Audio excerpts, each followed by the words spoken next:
Oui, directeur, bonjour. Vous allez excuser un peu le temps euh, de, de mon message, mais bon, je pense que la situation est suffisamment grave pour que je ne... Vous connaissez un peu mon franc-parler. Je risque de heurter un peu parfois un peu votre sensibilité. Mais votre sensibilité, directeur, je le sais très bien, c'est tourné autour de la réussite de cette organisation. Et donc parfois, il faut aussi accepter certaines vérités si je suis obligé d'arriver à dire certaines vérités, directeur. On a trop menti, on a trop tourné autour du pot et je pense qu'il faut un peu se regarder dans le miroir et changer un peu les choses. Directeur, je suis arrivé au bureau, vous savez, je suis très matinal, je suis arrivé vers 6h15 ou 6h20. On a ouvert, j'ai arrangé quelques effets et j'ai demandé à Moïse qui habite non loin de l'Unikin de nous attendre là. J'ai récupéré Yves à la résidence et nous sommes arrivés avant. Ici, nous sommes sur le site. Mais avant de... Pourquoi on a quitté tôt? Parce qu'il fallait d'abord passer par Tata Raphaël. On est passé par Tata Raphaël parce que on se disait peut-être que si l'Unikin, on ne, comme on ne veut pas libérer les fonds, jusqu'aujourd'hui, on n'a pas libéré les fonds, est-ce que ce n'est pas fait à dessein pour privilégier Tata Raphaël? Nous sommes passés par Tata Raphaël. Mais directeur, c'est encore un chantier. Effectivement, c'est encore un chantier. Le village est en train d'être monté dans tous les sens. Donc, nous sommes tout à fait d'accord avec vous depuis toujours qu'il faut mettre l'accent et tous les efforts sur Unikin. Et c'est ce que nous faisons.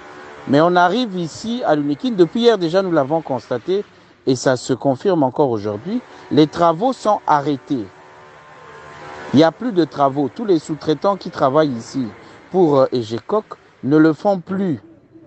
Les travaux sont arrêtés. Là où je vous fais cet audio, j'ai Moïse et Yves à côté de moi. Nous sommes au plateau ici. On voit à peine le chapiteau, mais les gens sont assis là. Le chapiteau, on a déjà monté le socle. Mais voilà, c'est pareil. Et nous avons ici tout le matériel derrière nous pour la restauration et tout ça. Le chantier est mort de nouveau. Comment on peut être dans un chantier mort?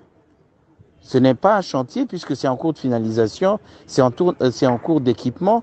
Mais on est sur un site qui est mort alors que nous avons les premières délégations qui arrivent dans 8 jours. Et encore pire, vous avez dit qu'il y a 400 jeunes de la Confégès qui arrivent des pays du continent, qui arrivent d'ici le 14, d'ici vendredi. Le 14, c'est le vendredi, qui arrivent le vendredi. On va les mettre où, directeur? On va les mettre où? Nous avons déjà constaté avec comment on appelle, les 55 athlètes congolais qu'on a mis au Home 30 qu'il y a des problèmes d'eau. La régie des eaux doit renforcer le débit d'eau qui monte ici. Il faut régler le problème d'électricité. On vous passe les détails de la saleté qu'il y a eu pendant que ces gens-là, ces jeunes étaient ici, et toutes les acrobaties que nous avons fait avec Moïse et les autres et les gens de EGECOC pour sauver un peu la situation. Directeur, il y a des réalités qui sont ici sur le terrain. Hier, c'était avant-hier, dimanche, je vous ai envoyé la petite note par rapport à ce que nous sommes en train de constater et peut-être de prévoir. Il y a lieu de pousser les gens qui doivent décider sur cette situation de paiement et de leur dire que dans les 48 heures, ça sera plus possible, ça ne sera plus faisable.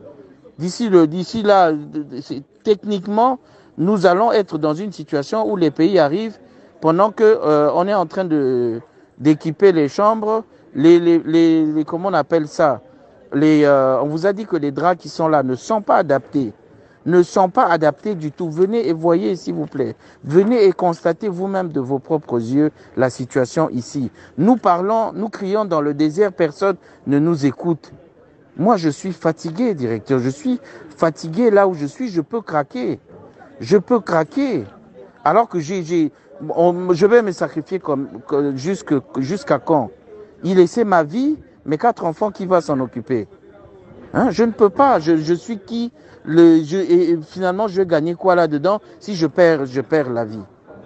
Hein? Si c'est ça, on me règle ce qu'on me doit. On me doit 24 770 $. De 3 ans, de presque 2 ans d'impayé et tout ça. Je vais faire mes bilangas au plateau. J'ai 20 hectares au plateau. Je fais mes bilangas, je vous en prie.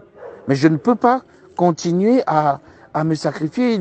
Mon véhicule en conne tout le temps. J'utilise ma voiture. On essaye d'aider le pays, mais visiblement, je n'aime pas. Ce mot est assez lourd à le dire, mais ça ressemble un peu à du sabotage. Ça ressemble fortement à du sabotage. Comment un projet qui est mené par le président de la République et tout ça, qui est derrière, et des gens sont en train de tergiverser sur un certain nombre de choses, ça ne peut pas, ça ne se comprend pas. Et les pays sont derrière nous. 42 pays qui confirment qu'ils seront là. Mais nous tergiversons. Alors que ici, l'UNIKIN, il suffit qu'on libère les moyens. Je vous le dis, donc vous-même, vous voyez. Venez et voyez. C'est juste question de vous libérer les moyens. Ici, dans les 5-6 jours, ils passent en H24. En une semaine, tout est presque fini. Qu'est-ce qu'il y a à faire ici? Qu'est-ce qu'il y a à faire ici? Il n'y a plus grand-chose. Mais qu'on libère les moyens, c'est quoi cette histoire? Là, on est là, c'est comme le chantier est vide, les gens sont là, on est là. Voilà, c'est pas normal, ce n'est plus concevable, on ne comprend plus rien. Je ne comprends plus rien dans cette situation. On parle de la route dédiée. La route est toujours embouteillée. On parle de boucher les trous. On ne fait rien. La ville est toujours sale. Il y a rien qui montre que d'ici une semaine, le pays devient la capitale du monde francophone et tout. C'est quoi le problème? Je ne comprends pas dans cette organisation. Je ne comprends pas qu'est-ce qui se passe. Et moi, excusez-moi du coup de gueule, mais je suis fatigué et c'est mon dernier message que j'envoie. On ne veut pas de moi. Si tout ce que je dis, c'est je raconte des histoires, à ce moment-là, on me fait mon chèque et je pars faire mon bilanga. J'ai dit et je vous remercie.